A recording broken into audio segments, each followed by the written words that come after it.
Bonjour tout le monde, j'espère que vous allez bien. Donc regardez, je vais essayer de vous expliquer à travers cette vidéo comment rédiger un compte rendu. Ça, c'est une vidéo destinée aux élèves qui vont faire le compte rendu, soit objectif, soit le compte rendu critique. تبعني مليح إن شاء الله et tu vas bien comprendre qu'est-ce que tu dois faire, Inch'Allah, pendant l'examen du bac, Inch'Allah. Donc, la première chose que vous devez savoir, les jeunes, la première chose que vous devez savoir, c'est que lorsqu'on te demande de rédiger un compte rendu objectif, عندك deux paragraphes à rédiger. عندك زوج فقرات تكتبهم إن شاء الله. عندك le premier paragraphe ou la première partie, tu vas présenter le texte, تعرف له بالنص اللي طاهولك. Dans le deuxième paragraphe, tu vas faire le résumé du texte à la troisième personne du singulier. Regardez, ce qui m'importe moi, c'est que vous tenez cette forme. La forme هذه جماعة, elle est très importante. الشكل هذا, il est très important. تكتب le compte rendu objectif, tu laisses un petit vide, ce qu'on appelle l'alinéa. Tu écris ton premier paragraphe dans lequel tu vas présenter. Dès que tu termines le premier paragraphe, tu sautes une ligne. تخلف السطر et tu écris ton deuxième paragraphe kif kif avec l'alinéa وتبدأ تكتب deuxième paragraphe qui est le résumé du texte. La forme هذه, elle est très importante à respecter. On a vu que beaucoup d'élèves, lorsqu'ils font le compte rendu objectif, déjà le titre Makesh, et puis les paragraphes, soit condensés, soit 5 paragraphes, soit 6 paragraphes, soit 3 paragraphes. Donc c'est un mélange. Ne mélangez pas les jeunes. C'est très simple et très facile. تكتب le compte rendu objectif, tu laisses un petit vide, deux carreaux, تبدأ تكتب premier paragraphe تاعك. Dès que tu termines, tu passes au deuxième paragraphe, un petit vide ici, et tu écris ton deuxième paragraphe. La forme, elle est très importante. C'est des généralités. Maintenant, on va passer au détail. قلنا que dans le premier paragraphe que tu vas écrire, Inch'Allah, tu vas présenter ton texte. Pour présenter le texte, je vais mentionner le titre, le type de texte, si c'est possible. Je vais mentionner le nom de l'auteur, كاتب النص, la source, من جبنا التكست هذا. On va mentionner la maison d'édition, s'il y a une maison d'édition اللي هي دار النشر. On va aussi mentionner la date, تاريخ النص هذا. Et aussi, à la fin, on va terminer par la visée et le thème. C'est la fin du premier paragraphe. Donc, je vais essayer de donner toutes ces informations dans mon premier paragraphe. كيفاش نكتب البريمير باراجراف تاعي. Généralement, je peux utiliser cette forme. الشكل هذا نقدر نستعمله. Si vous pouvez utiliser autre chose, ما عنديش مشكل. L'essentiel, tu essaies de t'habituer والف une forme هكا تخدم بها les comptes rendus تاعك. Donc نبدأ بسم الله نكتب le compte rendu تاعي. Je vais écrire le titre. نكتب le compte rendu objectif. Je laisse un vide. خلي شوية vide. هنا نبدأ.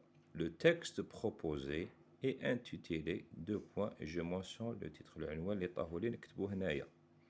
Dans le cas où il ما طاليش عنوان نقدر نكتب له le texte proposé est non intitulé كيما راني كاتب لك هنا et non intitulé est un texte historique. Sinon, vous évitez tout ça. ما تكتب ni non intitulé ni rien. Tu passes directement au type. تكتب له le texte proposé est un texte historique. Vous avez compris les jeunes? Tu fais comme ça. Allez, c'est ma première phrase. Je m'arrête. La ponctuation, elle est très importante. Je m'arrête. Je passe. اكتب il est écrit par l'auteur, par le journaliste, par l'historien, ça dépend. Non. Bon, si je suis sûr que c'est un journaliste, نكتب par le journaliste فلان, par l'auteur فلان, par l'historien فلان. Mais si je ne suis pas sûr, نكتب له par l'auteur, parce qu'ils sont tous des auteurs. Donc, il est écrit par l'auteur, etc. Il est écrit par l'historien Mahfouz Qaddash. Exemple. Et extrait du mustakhraj min, le livre, du livre, du journal, du site web. Je fais deux points et je vais mentionner le nom de la source, yani ism al-masdar. Si c'est un journal, نكتب له par exemple et extrait du journal Al-Watan. et extrait du livre كذا, ça dépend de l'information. L'essentiel, c'est ici. Le nom de la source est là. Après, édité, كمل toujours, édité chez la maison d'édition, Dar al-Nashr. Bon, il y a beaucoup de textes dans lesquels il n'y a pas la maison d'édition. Où il me cache la maison d'édition, bien sûr, tu sautes. Maintenant, tu vas directement là.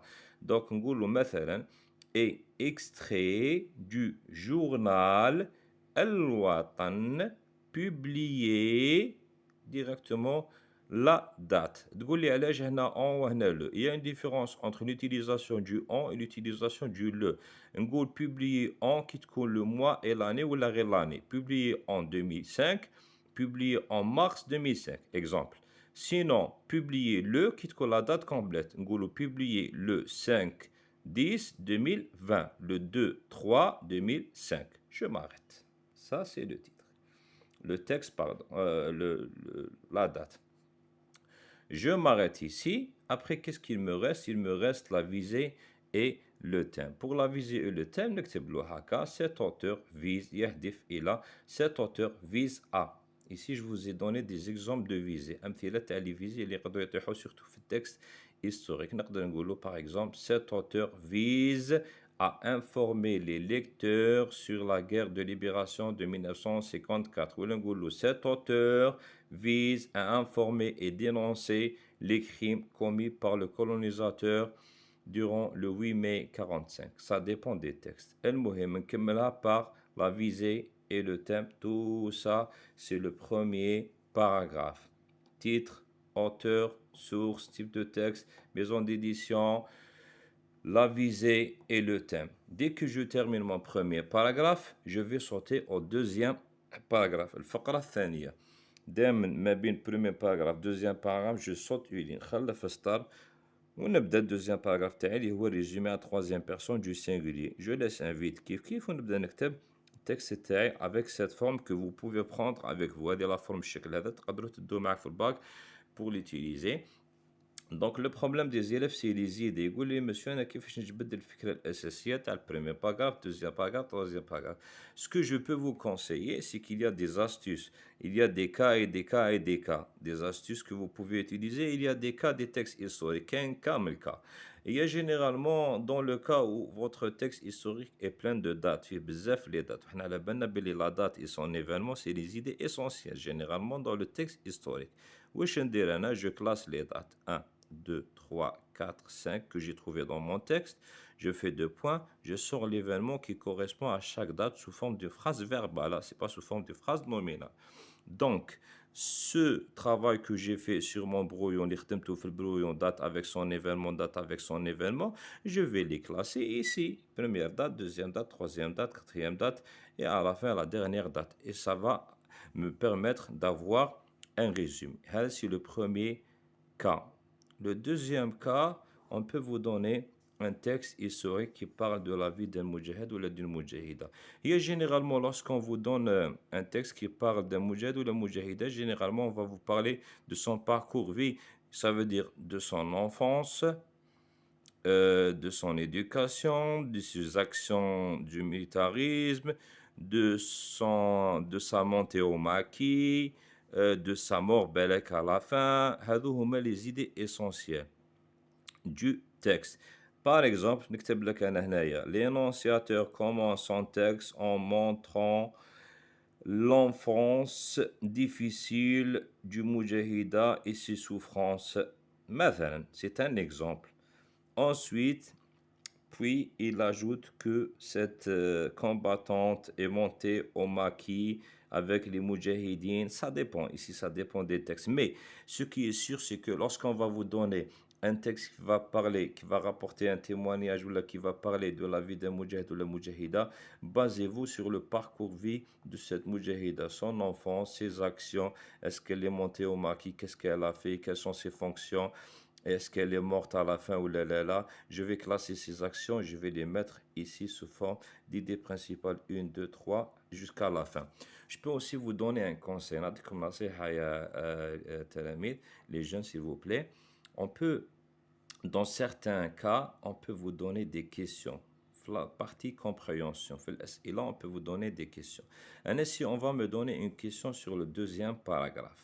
Texte تاعي طاني les questions sur le deuxième paragraphe. Il dit par exemple quelles sont les causes de la colonisation de l'Algérie. Les causes de la colonisation de l'Algérie. Je vais répondre à cette question, bien sûr, et je peux même l'utiliser comme idée essentielle du deuxième paragraphe. C'est moi qui le résumé تاعي. Bon, جبت première idée, premier paragraphe. Qui نلحق deuxième idée du deuxième paragraphe, je peux utiliser la réponse que j'ai trouvée comme idée essentielle. Parce que généralement, les questions qu'on peut vous poser au bac, les questions de compréhension, généralement et pas toujours, se font sur l'idée essentielle de ce paragraphe sur lequel on a posé la question. Voilà, c'est tout ce que je peux vous dire concernant la partie résumée. نزيد نقول لك حاجة très importante. Les élèves qui vont faire l'accroche et ils vont sortir, ils ne vont pas faire le résumé, ça va pas être bon pour vous. في بالك باللي l'accroche وحدها, ça sera 1,5 sur 6 pour les scientifiques au max. Et ça sera 2 sur 8 ou le 2 sur 7 pour les philo et les langues au max. Donc, la valeur du compte rendu, je te donne un conseil. Si tu veux faire le compte rendu, tu le fais au complet. Mais la partie accroche, j'ai écrit, ça va, je vais avoir une bonne note. La valeur du compte rendu, c'est les deux ensemble et surtout la partie résumée. L'accroche, tu sors, tu vas pas avoir une bonne note et c'est ce qu'on ne veut pas pour vous. D'accord? Lire un compte rendu, il le fait au complet. Si c'est un compte rendu objectif, il fait les deux paragraphes qui me donnent avec le respect de la forme. Si c'est un élève de langue, il va faire les 3 parties. Premier paragraphe, présenter, résumé, critiquer. Bon, pour la critique, je peux vous donner de façon générale qu'est-ce que tu vas critiquer, qu'est-ce que tu vas juger. Et c'est pas un jugement profond, c'est un jugement superficiel. C'est pas sur la personne de l'auteur, mais c'est sur ce qu'il a fait de façon générale. Est-ce que tu trouves que le thème traité est intéressant pour toi ou pas? Est-ce qu'il est d'actualité? Est-ce qu'il t'a touché? Est-ce qu'il te concerne ou pas? Est-ce qu'il est important ou pas? Et puis après, tu peux juger le vocabulaire, les mots utilisés. Est-ce qu'ils sont de façon générale faciles ou difficiles? Tu prends quelques exemples de mots difficiles, tu vas les citer. Tu vas parler de l'enchaînement des idées. Est-ce qu'elles sont bien enchaînées? Ou de par le style. Et généralement, c'est un style simple à temps didactique. Voilà, عندكم هذا le modèle sur lequel vous pouvez vous inspirer, lire qui fait à peu près qu'est-ce que tu peux faire dans la partie critique. Un autre conseil pour les élèves de langue, s'il vous plaît, si vous voulez faire le compte rendu critique et vous allez faire le compte rendu critique, ne sortez pas sans la partie critique. Tu écris la partie accroche, tu fais un bon résumé et tu termines ton travail avec la partie critique. Tout ça est important pour vous avec le respect de la forme qui m'a rendu haka. On vous souhaite que du bonheur. On vous souhaite d'avoir votre bac. Je vous dis bon courage. Salam.